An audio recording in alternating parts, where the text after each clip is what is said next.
In this lecture, we are going to see adversarial games. Normally, in a game, with exceptions of puzzles and solitaires, games are adversarial. More than one player compete in order to achieve victory. So far, we have ignored this facet of games, but it is as important as making decisions in a single-player environment. It's not only about making decisions in a maybe hostile or difficult environment, it is also about considering what the adversary would do and how to play against another player that also seeks victory. In order to understand how to deal with an adversary, we must first see the basics of game theory, to then move on into how traditionally research has tried to tackle adversarial games. Then we'll move into opponent models, or in other words, how do we assume the player will move when we play our own actions. So let's start with game theory. Imagine that you're playing rock, paper, scissors. If you're playing against an opponent for the first time, your best strategy is to play random.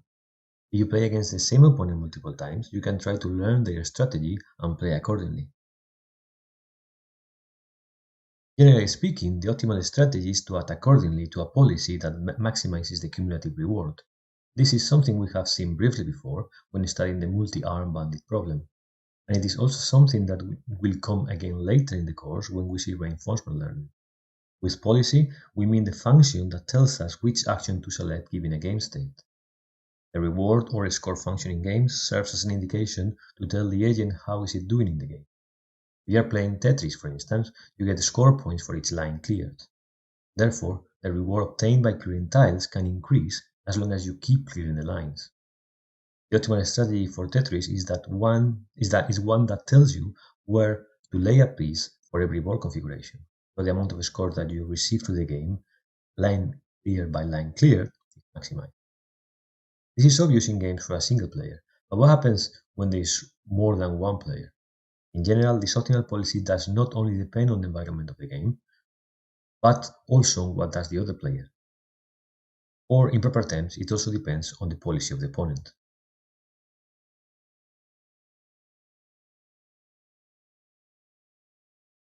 Let's now define some terms that will be useful for game theory. A 2 or n player game is such that it involves 2 or more individuals who make decisions on their own interest. This is, they are both trying to win the game. Note that this does not necessarily mean that the players oppose each other at every move. If one player can act following their optimal policy or their own good, it doesn't necessarily mean to be detrimental to the other player. The outcome of a game provides a payoff or reward. This reward could be as fine-grained as being provided at each state of the game. Normally, the rewards or payoffs of a state are determined by the actions taken by all the players in the game. The player then has agency. Their actions determine how well they'll do in the game. Payoff is the profit gained, and a rational agent will always try to maximize it. From here on, unless otherwise specified, we always assume that players play to maximize their own payoffs. We always assume that players are rational, trying to win. You might feel that things are getting theoretical, but we are already deep into the course and this is the first time we need to define what a game is. Fear not, it will be simple. Formally, a game is a triplet.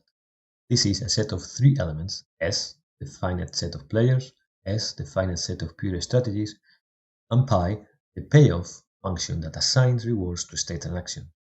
We therefore have a set of players 1 to n, and each agent has a set of strategies. The payoffs are a set of rewards that are given for each one of the strategies followed by the agent, but also depending on the actions of the other players in the interaction. As mentioned before, the payoff reflects the agent's preference over the possible outcomes of an interaction, so agents will attempt to maximize. Therefore, in game theory, players are assumed to be rational. Let's see a very famous example that you have probably heard of already, the prisoner's dilemma, or PD. The game, or even psychological problem, consists of 2 individuals placed in 2 separate rooms, isolated and impossible to communicate with each other. They are suspects of having committed a crime. They are both told exactly the same. If one of them defeats, giving up the partner, the person that defeats will go free and the other will get 3 years in prison. However, if they both cooperate with each other and nobody gives up their partner, they will both be sent to prison for 1 year.